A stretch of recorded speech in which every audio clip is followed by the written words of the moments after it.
Sí, ¿no? No, pero...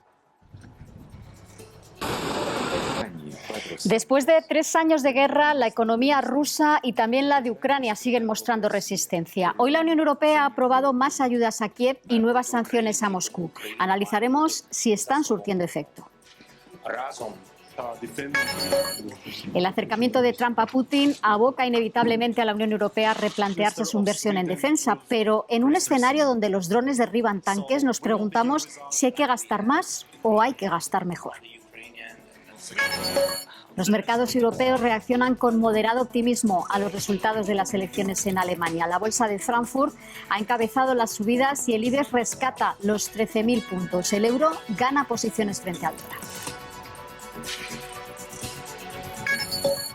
Esquerra Republicana anuncia que el Estado perdonará a Cataluña 17.000 millones de deuda y Montero insiste en que habrá café para todos. El miércoles, en el Consejo de Política Fiscal, planteará una quita total de 83.000 millones.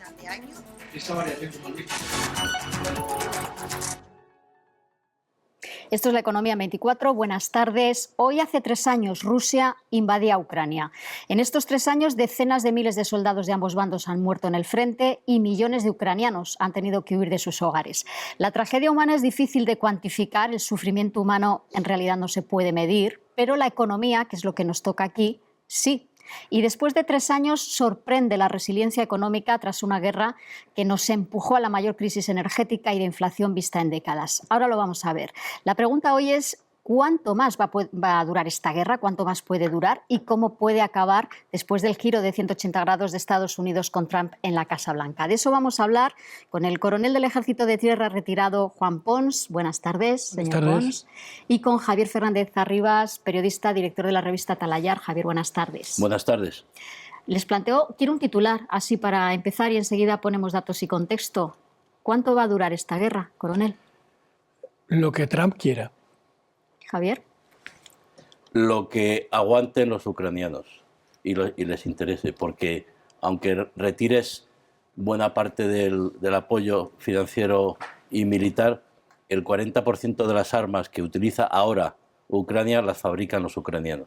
Pues ahora entramos en más detalles. Decíamos, vamos a poner datos y contexto antes de nada, porque en este tercer aniversario de la guerra y después del giro de acontecimientos, la Unión Europea se ha repartido hoy la estrategia. Por un lado, tenemos al presidente de Francia, también al primer ministro del Reino Unido, Macron y Starmer, intentando limar asperezas en Washington. Se ven esta tarde con Trump, con Ucrania en principio como único punto del orden del día. Y por otro lado, la Unión Europea intenta dar una imagen de apoyo sin fisuras a Kiev. El presidente Zelensky ha hablado en esa cumbre que les estamos contando desde esta mañana en el canal 24 Horas de la posibilidad de que este año sea realmente el comienzo de una paz que debe ser, eso sí, ha dicho, real y duradera. Los compromisos adquiridos esta mañana, sin embargo, parece que van más en la hipótesis de que va a continuar la guerra. La presidenta de la Comisión ha anunciado un nuevo paquete de ayudas de 3.500 millones a Kiev, que se abonará ya el mes que viene. El presidente Pedro Sánchez, por su parte, ha anunciado ayudas de 1.000 millones de euros a lo largo de este año. I'm proud to announce a new military assistance package for Ukraine worth 1 billion euros in 2025. We will also work hand in hand with Ukraine in its reconstruction, creating the necessary structure to boost the process. Se ayuda a Kiev al tiempo que se intenta apretar más a Putin. La Comisión Europea ha aprobado también hoy nuevas sanciones a Rusia. Con este ya van 16 paquetes. El de hoy intenta poner coto real a los llamados buques fantasma con los que Rusia está esquivando la prohibición de vender petróleo. Ya son en total unos 150 buques detectados. Se cierra también el mercado al aluminio ruso, se amplía el cortafuegos financiero con otros 13 bancos rusos afectados y se alarga la lista de empresas penalizadas por vender a Rusia productos que puede utilizar para uso militar. Ahí las hay desde China, India, Turquía o Emiratos Árabes o Singapur. Se añadan también nuevos controles al transporte, especialmente aéreo con Rusia, y a las comunicaciones de emisoras de radio. Son con este, ya decimos, 16 paquetes de sanciones ante los que Rusia está demostrando fuerza económica, en gran parte gracias también a la ayuda de China, pero no solo. Veamos qué ha pasado con las economías de Rusia, de Ucrania y de la eurozona después de 3 años de guerra. Tras las caídas del primer año, Rusia y Ucrania parecen haberse recuperado, al menos en el PIB. La primera por el oxígeno ruso, Ucrania, por el oxígeno de la Unión Europea. La segunda por Rusia, por la ayuda de China. Ahí ven que el PIB ruso ha crecido en 2024 un 3,6%, el de Ucrania un 3%. La eurozona no logró avanzar ni un 1% el año pasado. Claro que tanto Rusia como Ucrania tienen una China en el zapato que puede frenar ese avance en cualquier momento. Mientras la Unión Europea crece poco, porque muchos países siguen pagando la factura energética y la caída de las exportaciones, Alemania sin ir más lejos, Moscú se enfrenta a una inflación de más del 9% todavía y Kiev del 12%. Esa inflación y la altísima deuda que enfrentan ambos países, especialmente Rusia, no se puede sostener mucho tiempo sin consecuencias, según los analistas, especialmente en el caso ruso. Y aquí es interesante comparar esto, cómo está el precio del dinero en cada caso. Mientras en la eurozona los tipos han bajado al 2,75%, en Ucrania superan el 14% y en Rusia están en máximo histórico, al 21%. La economía podría ser un arma poderosa para acabar con esta guerra. ¿Puede ser la razón, y empezamos contigo, Javier, crees, puede ser la razón que acabe forzando la paz? Porque Rusia, en cierto modo, está también ahogada. Muchos dicen que este año esas cifras que hemos visto de su PIB no va a poder sostenerlas. El dinero y el poder es lo que provoca siempre las guerras.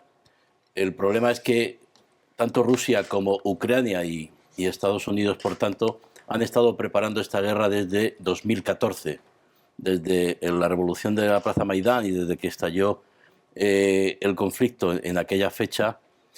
Todo lo que se ha ido haciendo son parches, porque todos eran conscientes de que la situación no se iba a quedar como.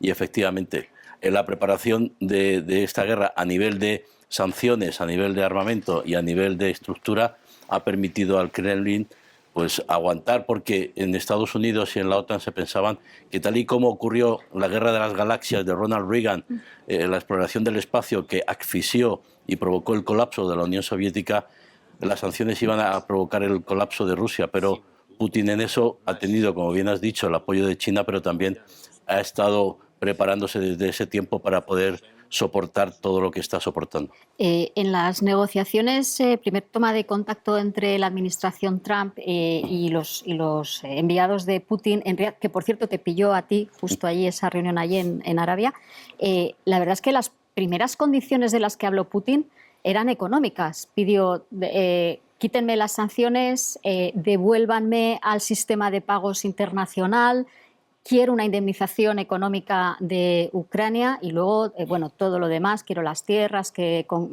vengo reclamando, pero las peticiones económicas dejan entrever también que a Putin le hace falta un alivio económico más allá de lo que le está llegando de China. Sí, por supuesto que Rusia está sufriendo y está aguantando. También está sufriendo porque militarmente tampoco está avanzando como se preveía al principio, pero Arabia Saudí lo que ha supuesto no ha sido algo o el primer paso de negociación sobre Ucrania, sino que hay que verlo como la recuperación de los encuentros o de las relaciones entre Estados Unidos y Rusia después de más de 3 años sin ningún tipo de contacto a ese nivel. Por supuesto que ha habido contactos militares por detrás que ahí están establecidos, pero Arabia Saudí lo que ha permitido es a Trump y a Putin escenificar una recuperación de las relaciones con la justificación de Ucrania. Pero efectivamente, para poder sentarse a la mesa, a Rusia lo que le interesaba, y a Estados Unidos también, porque aquí tenemos que ver el Ártico. El Ártico es la justificación, el porqué de muchas de las cuestiones, de las contiendas que se llevan viviendo en el mundo en los últimos 5 años. El control de la navegabilidad del Ártico, que cambia el comercio mundial, el tema de la seguridad a la hora de controlarlo, y luego, por supuesto, gas, petróleo y todas las riquezas que tiene el subsuelo del Ártico.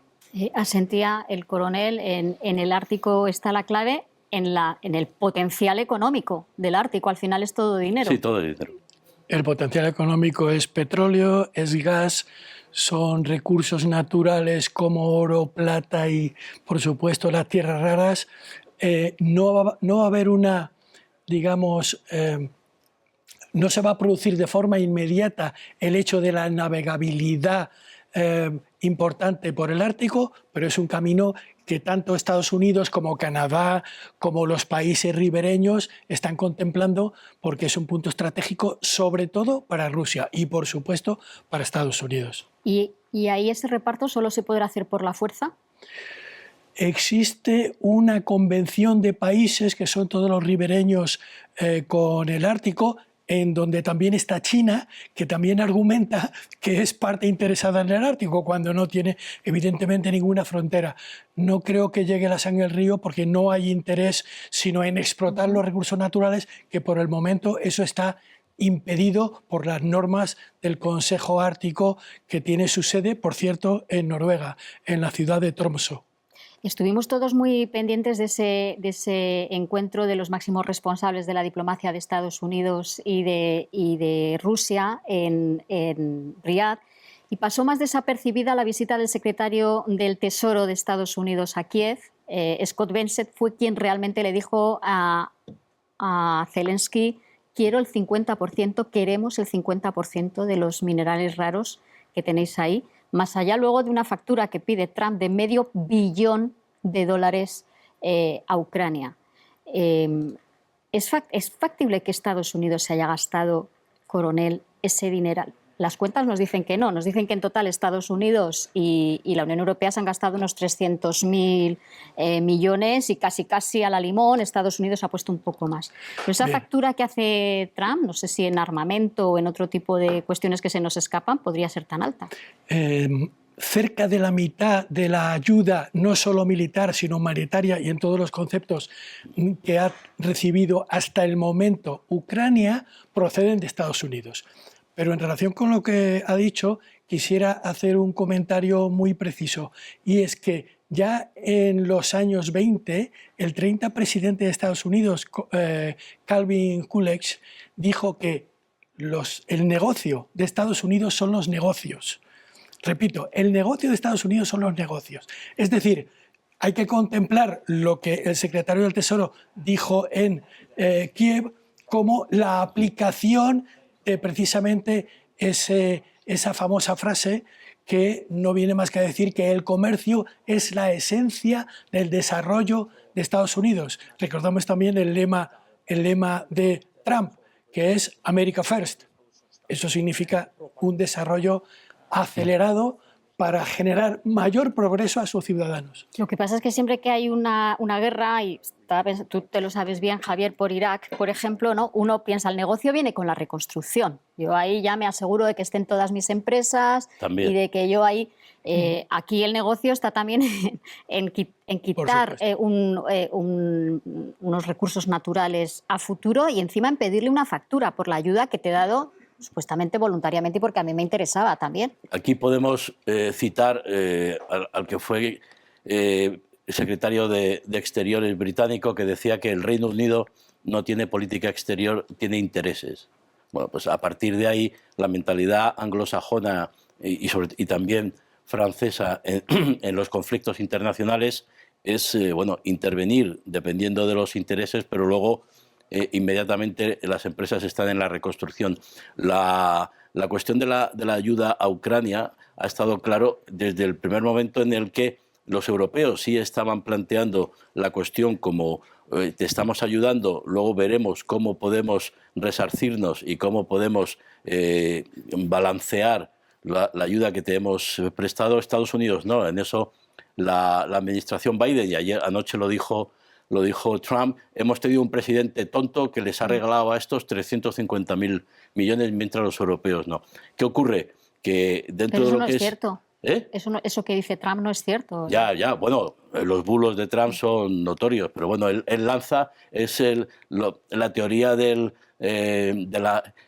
esperpento, ¿no? De la expectación, de Maquiavelo con El Principito, y es, tú sueltas un órdago, dejas a la gente un poco conmocionada, pero qué exagerado, pero luego él consigue lo que en principio se había planteado. Aquí, la ayuda militar, la ayuda financiera, la ayuda tecnológica, bueno, pues hay quien quiere pagarla, y estamos hablando de tierras raras. Yo aquí incluiría el tema del grano, los cereales, el trigo. hace año y pico vivimos la crisis, porque eso no solo afecta a los europeos, porque nuestro granjero ha sido siempre el ucraniano que ha estado cultivando, pero continentes como África, si Ucrania o Rusia no tienen su producción de trigo y de grano o cereal, la crisis alimentaria sería muy fuerte, ¿no? Bueno, veremos si esta tarde se sustancia algo en esa reunión de Macron y también el primer ministro del Reino Unido con Trump, pero tal y como están las cosas ahora mismo, aunque todo vaya incluso mejor de lo esperado, parece que hay una realidad de la que la Unión Europea ya no tiene escapatoria. Hay que gastar más en defensa. ¿Pero cuánto? Bueno, vamos a la redacción con Cristina Miguel, que ha recopilado algunos datos. Cristina, hola. Lo cierto es que la Unión Europea ya lleva unos cuantos años en los que no deja de aumentar, aunque sea poco a poco, el dinero en defensa. Sí, según el último informe del Instituto Internacional de Estudios Estratégicos, las guerras de Ucrania y de Gaza han impulsado el gasto en defensa a nivel global. El año pasado aumentó en casi un 7,5%. Europa, que ya había aumentado un 50% su gasto en defensa en la última década, el año pasado lo elevó un 11% respecto al 2023, aunque hay diferencia por países. 1 de cada 4 euros de ese aumento lo aportó Alemania. Y en el caso de España, según datos oficiales recogidos por el Real Instituto Elcano, España ha incrementado su gasto en defensa en más de 10.200 millones de euros entre 2014 y 2024, hasta casi 20.000 millones. Es más del doble en una década, pero en términos del PIB apenas se dedica un 1,2%, que por comparar, Polonia destina más del 4% y Estonia cerca del 3,5%. Gracias, Cristina. Bueno, hemos ido aumentando, pero no lo suficiente, y en este panorama, desde luego, parece que nos hemos quedado muy cortos. Tenía mucho interés en preguntarle, coronel, hemos estado en una guerra en la que hemos visto los drones, parece que en esta guerra se han descubierto como un arma muy potente. En principio estamos hablando de un arma mucho más barata que otras que hasta ahora se han estado utilizando en el frente, ¿no? Es cierto, y depende del modelo. Hay drones que son del tamaño de un ordenador portátil, pero hay otros que son del tamaño de un gran avión. Entonces todo depende para qué los utilicemos. Estados Unidos hace años que tiene una serie de drones que han volado desde Estados Unidos hasta Australia sin piloto. Eso, por ejemplo, España no tiene capacidad para tenerlo. Sí lo tiene la OTAN y Estados Unidos, ¿vale? Entonces, un dron militar o militarizado puede costar en torno, y dependiendo para qué, en torno a los 6.000 euros.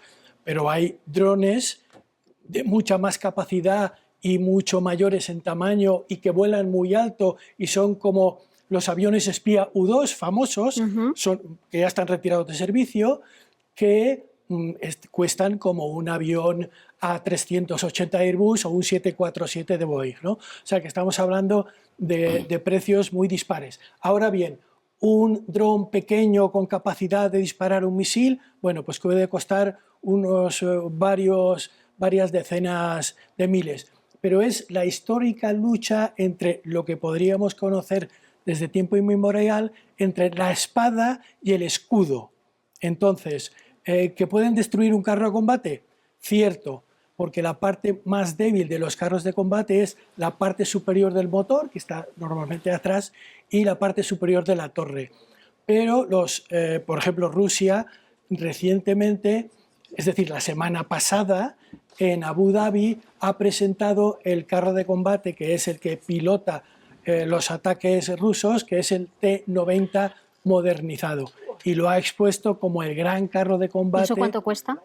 Pues estamos hablando de varios millones de euros cada ejemplar, dependiendo del armamento adicional que tenga, porque lleva equipos de guerra electrónica, sistema de defensa pasiva y activa, una torre que se maneja desde el interior con un cañón de 20 milímetros. Es decir, estamos hablando de carros muy sofisticados que están en la punta de lanza de la tecnología. El problema, Javier, es que aquí igual no nos queda otra que comprarle el armamento a Estados Unidos si nos queremos librar de los aranceles. Amiga, es que una de las cuestiones por las que no ya solo Trump, ya Obama hace 10 años estaba exigiendo a los aliados, oye, responsabilizaros, comprometeros con vuestra seguridad y defensa, en el fondo también estaba subyaciendo la competitividad de la industria de defensa frente a los F-18 norteamericanos. Nosotros tuvimos el Eurofighter, ahora los F-35, Europa también está construyendo su modelo, también en el tema de las fragatas, en el tema de los sistemas de alerta y en el tema de drones lo mismo. Tenemos una competitividad dentro de lo que son los aliados donde cada industria pues intenta tener su mercado, pero la guerra de Ucrania es la guerra de los drones y el problema, tú puedes tener drones de cualquier precio para hacer cualquier cosa y el problema es los antidrones, o sea, los sistemas antidrones que ahora mismo un misil para poder neutralizar un dron te puede costar entre 5 o 6 mil millones de euros. Mientras ¿5 o que 6 mil millones? Sí, un buen sistema antiaéreo te todo cuesta el sistema. Mientras que los drones te pueden costar 6 o 7 mil euros. Profesor, de todas formas, aunque digamos, bueno, igual con el nuevo armamento se puede gestionar el presupuesto de otra manera, igual se puede gastar un poco menos para tener una buena defensa, pero claro, me comentaba usted fuera de cámara que al final, tal y como vamos al futuro ya, la guerra no está tanto aquí abajo como ahí arriba. Quien va a estar mejor armado es quien controla los satélites y ahí está claro quién, ¿no? Evidentemente, todo se ve desde arriba, desde el espacio ultraterrestre, y para eso están los satélites. Los satélites, coloquialmente llamados satélites espía, bien sean de comunicaciones, de observación, y Estados Unidos tiene la mayor flota del mundo. No llegan a centenar, pero están muy cerca. También los tiene Rusia, China, India, Francia, Alemania tiene algunos y España tiene en este momento 2 satélites que van a salir fuera de servicio de comunicaciones, uno que acaba de ser lanzado hace escasas semanas y un satélite radar que la tecnología de los satélites radar tiene la particularidad de que puede penetrar, por ejemplo, en este edificio y ver, lo de ver es difícil de explicar porque no es exactamente una visión óptica, sino que requiere un tratamiento informático para saber qué hay ahí debajo, pero eso existe. Y entonces, ¿cómo se combate esta tecnología de los satélites? Bueno, con inhibidores muy potentes, pero también los que tienen satélites también tienen mecanismos para parar esos inhibidores. En resumen, el espacio es fundamental, es el cuarto dominio después de tierra, mar y aire. Están otros 2 dominios, uno es el espacio ultraterrestre y el otro es el ciberespacio, que todavía no me he centrado en él, pero a nadie se le escapa su importancia para complementar los avances de la infantería, de los carros de combate, de los aviones, de los cazas, de las fragatas, etcétera, etcétera. En todos los sistemas hay tecnología crítica y salvo los fusiles, todo lo demás tiene chips. Y una cosa es que no es que uno invierta y ya se olvida, como hemos visto lo que le ha pasado a Rusia, ¿no? Con su armamento, eso hay que mantenerlo al día. Y actualizarlo. Hay que mantenerlo, actualizarlo, y en el caso de los satélites, que poco a poco, por la posición en que se encuentran, van cayendo y hay que volverlos a subir, tienen un combustible para ello, pero llega un momento en el que los rayos cósmicos degradan los equipos que van a bordo y hay que renovarlos. Aquel que entra en el espacio porque quiere ser un actor en el espacio, tiene que pensar que tiene que renovar cada 10, 15 años esos satélites como mucho. Igual en 3 años tiene que renovar. Acabar.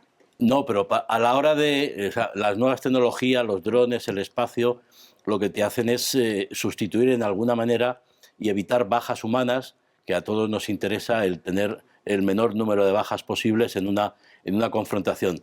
Pero una ciudad no está tomada hasta que la infantería pisa.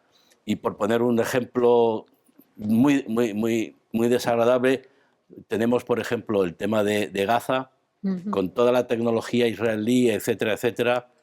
Los rehenes han estado ahí en los túneles y no han podido ser rescatados, con lo cual la tecnología te ayuda mucho, pero luego al final la infantería y sobre todo el tener personal muy bien preparado y adiestrado. Pues se nos ha ido el tiempo. Javier Fernández Arribas, coronel Juan Pons. Interesante y terrible casi, ¿no? A partes iguales. Mil gracias, les espero por aquí pronto. Encantado. Hasta otro día, que Hasta tendremos que otro hablar día. más de estos asuntos.